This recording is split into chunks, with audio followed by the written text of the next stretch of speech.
Hey everyone, this is Carbonite, and today I'm going to be bringing you my current build for Alter Ego Messiah. So I guess just to tell you a little bit about the deck, so obviously this is another Stride deck set. We did recently get it at the same time as set 10. Now, I personally don't think that Messiah is as good as the other deck set. Chronojet, Chronojet is definitely just superior to this deck in almost every way, but this deck is still fairly powerful. It can do a lot. It does have the power to Stride, which is a huge advantage in Standard right now, and it does do a lot of unique things that a lot of other decks can't do, and it definitely has a chance in the meta, but you do have to be wary of your matchups, and you have to understand what your opponent is doing, and you have to play accordingly. So with that out of the way, let's go ahead and get into the deck profile. Alright, so starting off with the grade 0, you do actually have to play Neon Messiah as your starter, because we have a Sleep Messiah, whose skill is that when it's placed on Neon Messiah, you draw a card, and then you actually get the Alter Ego Messiah crest, which is this. Just like in Chronojet, you get a crest. This crest allows you to perform Stride, and in exchange you can't ride anything that does not have a Messiah in its card name. So the original power of all your grade 3 cards with Messiah does become 13, and during your turn, if you have grade 3 or greater Vanguard with Messiah, all your front row units get plus 5k for each up-face card in your G zone. So just like the Chronojet Stride deck set crest. However, at the end of the turn, you unlock all of your opponent's locked cards and you bind those units. So this deck is able to lock one of your opponent's rearguards once per turn, assuming you have a board, but instead of keeping that card as locked, it does actually get bound face up instead, kind of just to like bring lock to the power level of Standard, where if you had a locked card, that would be such a huge loss in tempo and loss in advantage, since Standard is very much rearguard focused. And another thing to note about that crest power is that it is at the end of your turn, so their cards unlock at the same time as yours, and that is actually an unlock, meaning that it is going to be proccing Alter Ego's skill, because it's when any unit is unlocked, not just your own. Anyways, getting into the grade 2, we have Awaking Messiah. So its skill is active only in the soul, so basically when you're riding into this, it doesn't do anything. And when a grade 4 with Messiah in its card name is placed on Vanguard, you may call this card to rearguard, and if you call this card, you get to soul charge 1. So it basically pops itself out of soul when you Stride, and then it gives you that soul right back, which is very nice because you are definitely going to be needing that soul. And then its second skill is when it is unlocked during your turn, you choose one of your units in the same column and you give it an extra 10k. So essentially what this card is it's kind of almost a booster, because when you unlock it, no matter what you have in front of it, you basically give his power to that unit. Not exactly the same, but it's honestly just there so that you don't have to commit any units to board, because when you Stride, you do actually have to lock one of your own rearguards, and having this card in your ride deck means that it just pops out, you have a locked target, you just lock it right away, and then you can go ahead and lock your opponent's stuff. And then, of course, getting into the main man of the show, this is actually the hot stamp, but just as with Chronojet, you can play the original Alter Ego Messiah. So the first skill is a GB2. When a locked card is unlocked, yours or your opponent's, you pay the cost. If you do, draw a card. So basically every single soul you have in this deck converts into a draw during the end phase, assuming you're able to find all of your pieces. And then the second skill, which is the Stride skill, so when you Stride over this, you counterblast one and lock one of your rearguards. So you choose one of your opponent's rearguards, you lock it, and then one of your vanguards gets an extra 5k. So the 5k doesn't really matter, because most of the time your opponent's either going to be taking the vanguard or PGing it, but do try and remember that it's there. And do remember that the locking of a rearguard is a cost, so if you Stride into an empty board on your side, you actually cannot lock anything from your opponent. So that's going to do it for the right deck. Let's go ahead and get into the main deck. Alright, so starting off with the grade 3s, we are playing just 2 more copies of the Alter Ego Messiah. It is a different arc, but it is the same skill. As you can see, it's just updated to the new text format. But the reason we're playing extra copies of Messiah is because one of our strides, just like with Chronojet, does require us to discard a Messiah grade 3 in order as the cost to stride into it. So we do want those extra 2 copies. This card is actually searchable from both the deck and the drop zone, so it's not a big deal that you're not playing the 3rd or the 4th copy. So sometimes it comes up, but a lot of the time the card you stride into with this card, discarding this, is not always the best play. But I find myself having it around enough with all the cards you're drawing and the ability to search it that when I do want to do it, I mostly have the ability to. Alright, and so for our next grade 3, we are playing 4 copies of the Astrolabe Dragon. So Astrolabe Dragon does have 2 skills. The first one is GB2. So during your turn, if any player has a locked card, it gets plus 10k, so it is a 23k beater. And then if it is discarded from hand for the Cross to Stride, you actually do get to draw a card. So this card is essentially a Baleaf clone. Effectively very much worse because your Ride deck can't search it out. So you are kind of desperate for stride fodder in this deck. You do need to make sure that you actually have it available to you at all times. Like if you see a stride fodder in your opening hand, most of the times you will keep it because you do need to keep in mind that you do need to pay the cost for stride. And this deck, unlike Chronojet, has a much harder time actually finding that stride fodder and paying the cost for stride. But in most cases, you're just discarding this for stride. If you're going to your kill turn or a push turn, you can call this out, and then it is a 23k beater, and it's probably getting even bigger than that. But most of the time, you don't really want to call this card unless you have to, but it's mainly there just for stride fodder. Alright, so getting into the grade 2s, we begin to see one of the main problems with Messiah, which is that it has some very essential key pieces that you need to see, otherwise you can't do anything. And one of them is the Arrestor Messiah. So Arrestor has a GB1 skill when it attacks. If you have Vanguard Messiah, it gets plus 5k. And then at the end of the battle, you lock this unit. So it seems somewhat mediocre. It's just a 15k attacker. But obviously that will hit any kind of Vanguard because it is hitting at a 13k, even if it is just a 5k guard. The main reason we play this card is because it does lock itself. And in order to make any plays with the deck, you do actually have to lock your own units. And this is just one of those units that is able to make locked cards. And that is super essential to making any plays with the deck. Alright, next up we have another combo piece. One of the, probably the worst of the combo pieces, but you have to play it because having more combo pieces makes the decks run that much smoother. This is Kaluzar Kine. So during your turn, if any player has a locked card, it does get an extra 5k, so kind of like the Astrolabe, but with only 5k instead of 10k. And then at the end of the battle that it attacks, if you have a Alter Ego Messiah crest, you can retire it in order to look at the top 3 cards of your deck. You choose one unit with a grade equal to or less than your Vanguard from among them. You put it onto an open rearguard circle as a locked card, and then the rest go to the bottom of your deck. So theoretically, you could use that skill on before you stride, but most of the time you probably won't because this card is there to generate a locked card for you to unlock either during the end phase or with your strides skills.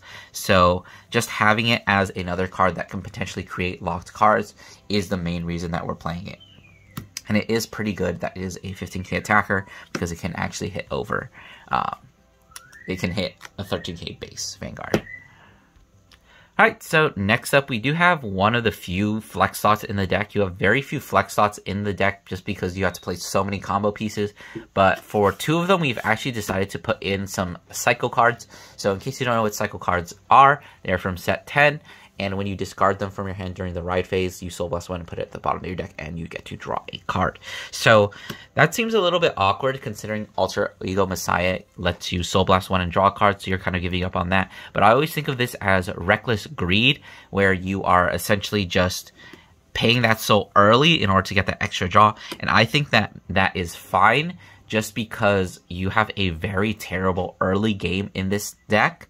And surviving to your turn 4 or turn 3 is really the thing that you are trying to do the most. Now, it does have another skill that has to do with set orders, but since we don't actually play any set orders in the deck, it's not really going to matter, so we're not going to go over it. Alright, so moving on to the grade 1s, we do have yet another combo piece. Not the greatest combo piece, but it is there. That is the 4 copies of the Sacrifice Messiah. So, Sacrifice Messiah is another card that can create locked cards, because at the end of the battle that it boosts, if you have Vanguard of Messiah as card name, you can lock it as the cost. And then, let me go ahead and focus a little bit. There we go. Choose one of your Vanguards. It gets plus 5k. Again, that doesn't really matter. And then if you have no face-up cards in your damage deals, you can actually countercharge 1. So the countercharge doesn't actually come up as much as you would think, but the most important part about this card is that it locks itself. And essentially, if you have this card on board, even if you get damage denied, you are able to use your Stride's skills. So very good. Another essential piece. Definitely you need to play it at 4 copies. Alright, so moving on, we do have the other flex slot of the deck, which is a 3 copies of Mikani. So this card is a glitter card, but it does have 2 skills that can be activated no matter what you are playing. So when it's placed on rare, you get a Soul Charge 1, which is the main reason we're playing this deck, or playing this card, I should say. And then if you have a grade 3 Vanguard, you can put it into Soul and choose a grade 3 or a grade 3 Mikani and call it from Soul. So basically this card is just there to be a bad swirler where it gives you an extra soul, because with the Alter Ego Messiah skill, you do basically convert every single soul you get into a draw. So effectively this card is +2 to your soul if you use it right away. Sometimes I don't use it right away just because I want to have a beater. I want to make nice numbers. But the option is always there, assuming it doesn't get removed. And you can always just call it out, use it a little bit early aggro rush, and then once you don't need it anymore, you can just put it into Soul and call something better. So overall, a very good, versatile card for the deck. Almost essential, because you never have enough Soul in this deck. Even if you see multiple Mikanis, it feels like you just go through your Soul so quickly in order to use your Messiah skill, which is not a once per turn. I don't know if I mentioned that before. Alright, so next up, we do have 3 copies of the Destiny Dealer. So Destiny Dealer is the Stride fodder, the old Stride fodder. So when it is paying the cost for Stride, it may be discarded as a grade 3. And then from the hand, if you have the Crest, you can discard it and search your deck, or drop for a Messiah, add to your hand, and shuffle your deck if you did. So unfortunately, we are only playing, what is this, 7-9 Stride fodders, which is fine for the deck, but honestly, sometimes it might not be enough, so there is the consideration to bump this up to 4, just because it is a very essential card, but I'm playing it at 3, mostly to give myself 1 extra flex slot, but because I think that everything outside of this is the least important of all of your key pieces, so just at 3. Alright, so just finishing up some business, we do obviously have the 3 PGs, as well as the Elementaria. For the trigger lineup, we are opting to just go ahead and play the pretty standard lineup, which is going to be the 8 crit. Probably want to play this because theoretically you could put it into Soul, but I find myself realizing that the extra draw is not worth giving up a 15k shield most of the time. If you do call it off of the Klein, it's pretty good because you can just put it into Soul after boosting with it. But other than that, I probably wouldn't call it down. For our 3 extra triggers, we are playing the 3 front triggers, just because we need extra shield value, and hitting a front makes your numbers that much bigger, and really, realistically, you draw enough in the deck. So for heals, we actually have something to talk about. I'm opting to play the 2-2 ratio with the crit heals. This is definitely up to preference. If your locals doesn't have anyone that is playing a deck that gets crit, go ahead and cut that for just regular heals or whatever heal you want. I'm personally just playing this because it helps a little bit with survivability. You do want to be able to survive until your grade 3 or grade 4 turn, your grade 4 turn, I guess, and to be able to actually get your advantage from unlocking and soul blasting. Then, of course, our last one is just the Endo Breath, using common because OTs suck. Best OT, though. Alright, so getting into the first time for standard deck, but not the first time for a premium Stride set or premium deck profile. I don't know what I'm saying. Let's get into the G-Zone. So we do have only 2 cards in the G-Zone, as with most deck sets. We are playing both of them at 4 copies. If you get the premium deck set, you do get a full SP of every single one. But if you are not, then you just get 1 SP and the rest in triple foiling, which doesn't look bad in its own right anyways. Let's go ahead and we're going to start off with your usual first stride, which is going to be the Amnesty Messiah. So when it attacks, you counterblast 1 and you flip a card from your G-Zone. Most of the time it's going to be this card, just like you do in Chrono Jet. You always flip the other copy. You counterblast 1, flip a card, and then you choose any number of locked cards. So you can choose both yours or your opponent's. Most of the time you're just going to choose yours, and then you unlock them. And then you choose one of your rear guards. It gets plus 5k until the end of turn for each card unlocked by this ability. So unlike, what's his name, Fate Rider, you don't actually get power based on the number of face-up cards in your G-Zone, meaning that it doesn't scale over time. But what you do get is that instant power, because if you unlock 2 cards, you get an extra 10k to one of your units. If you unlock 3 cards, you get an extra 15k to one of your units. And do note that you flip a card face up, so that makes your crest active, so your front row gets another 5k. So it is very easy to do 5 attacks with this, because in case you don't know, when a card is unlocked, it is actually unlocked in the stand position. So that means when you are unlocking, you are getting extra attacks. So you always go into this first stride, even if you have the Messiah, because you do need to flip that other card in the G-Zone, because Alter Ego Messiah's skill is a GB1, or not GB1, is GB2, so you do need to have those 2 face-up cards in the G-Zone during the end phase. So you D-stride, and then Alter Ego's skill is live. Hopefully you have some combo pieces that lock some cards, so that when they unlock during the end phase, and when your opponent unlocks during the end phase, you can Soul Blast 1, 2, 3, hopefully, basically your entire soul, and then draw 3 cards. And then, of course, for our other G unit, we do have the Exilix Messiah. So now, Exilix, in order to stride into this, you do need to discard a grade 3 card with Messiah in its card name, and then you stride into this. And this can only be your second stride or more, because it is at GB2. Let me get you the focus. There we go. So when it attacks, you counterblast 1. Unfortunately, you don't actually flip anything, but that's fine. You choose any number of your opponent, any player's locked cards, unlock them, and then if you unlocked a card, you choose the same number of your rear guards as the number of cards unlocked by this ability and stand them. And then until the end of the turn, all your front row units get plus 10k, and Exilix Messiah itself gets an extra critical. So this card essentially is your finisher. You might think it's a little bit weird. Why do you get a stand units when all of your cards get unlocked as stand anyway? Well, it enables you to play other cards like the Astrolabe or the Makani as boosters. So basically you unlock half your board and then you restand the other half with this skill. So this is also guaranteed 5 attacks. So basically both strides do that essentially most of the time. But it does also give your Vanguard that extra critical, as well as giving another 10k to your front row. So this card is really realistically either sometimes it's your second stride, but not always, and it is basically just a little bit of a finisher because of that extra crit. It does put a lot of pressure onto your opponent. Alright, so as usual, we're just going to finish off with a quick test hand. For this test hand, I'm just going to be having myself go second. So taking a look at the opening hand, obviously we don't want to keep OT, much better in deck. Probably want to keep a lot of 15k shields if possible in your hand, because, well, you want to kind of tempo out the amount of damage you're taking. Probably don't need a PG right now. We can always draw into it later. And then we have 2 potential combo pieces. So we're just going to be mulling back those 2 units. Draw 2 more cards. See what we get. Another 15k shield and stride fodder. So this is basically perfect. So we have essentially everything that we need in order to actually do plays during our first stride turn. So let's go ahead and get it started.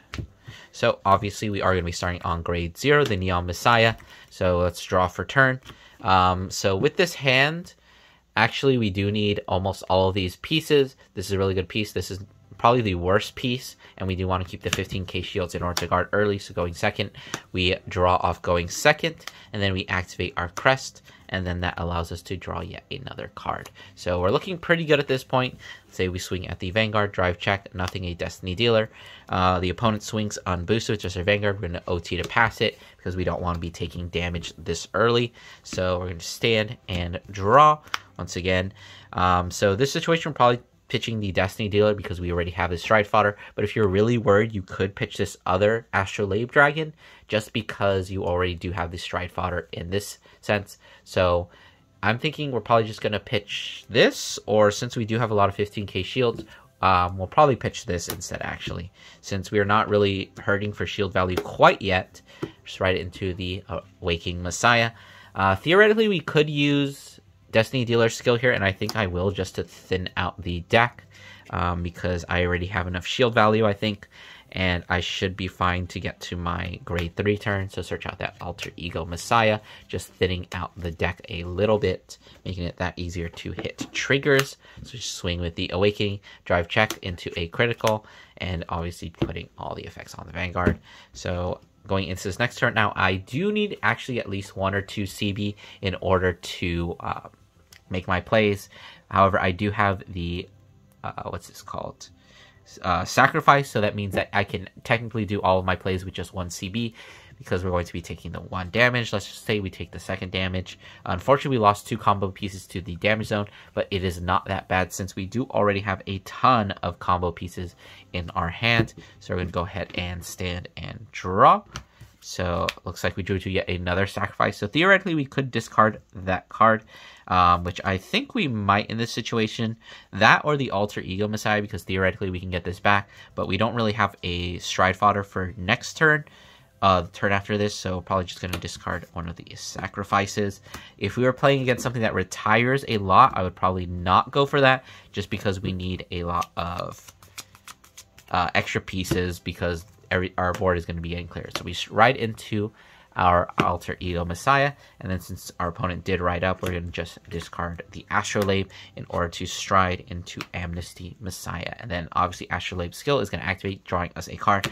Unfortunately, we drew into this a little bit too late, although one thing to note about this is that your stride phase is during the ride phase, so if you discard this for stride, you are actually able to proc its skill. So what we're going to be doing is we're going to be calling out the Awakening Messiah, since we did stride into a grade 4, call it out, and soul charge 1. Unfortunately, we soul charge a piece, and then we can use the stride skill, which allows us to counterblast 1, lock one of our rear guards as the cost, and then we can lock one of our opponent's rear guards. And then Vanguard gets 5k, but that doesn't really matter. So in this situation, we kind of have to think about what we want to be attacking with. Since this is kind of useless, I'm probably just going to be calling it here as another attacker. Unfortunately, not a very good one. And just going to be calling the... In fact, in this situation, maybe we just call it here, and then we call the Arrestor, and we call the Sacrifice, so that everything is actually hitting. So we can go 15 at the Vanguard. At the end of the battle, it locks itself.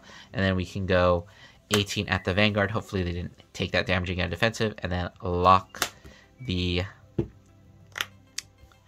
What's that? Sacrifice Messiah. I don't know why I can't remember these names.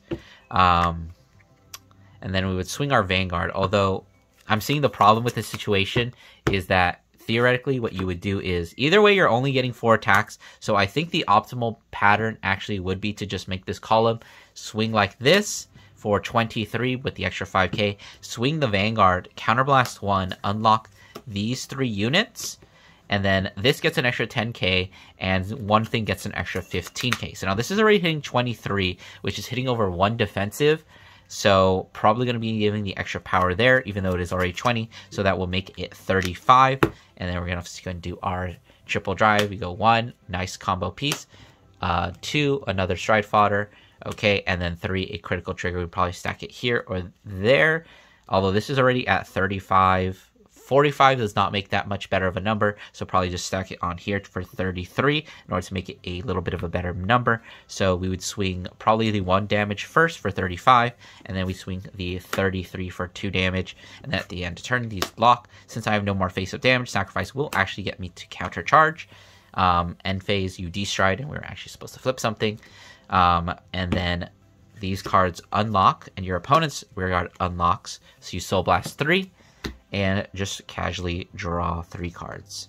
So we drew into another combo piece, the Defensive Shield. Unfortunately, what we are missing is a card to get more cards into Soul outside of the trigger, but we did already plus a lot in that first stride turn, so hopefully we can manage to get that Soul up for next turn. Alright, so that's going to do it for my Messiah deck profile. I hope you guys enjoyed. Don't forget to do all these YouTube things, like, comment, subscribe, and I'll see you guys in the next one.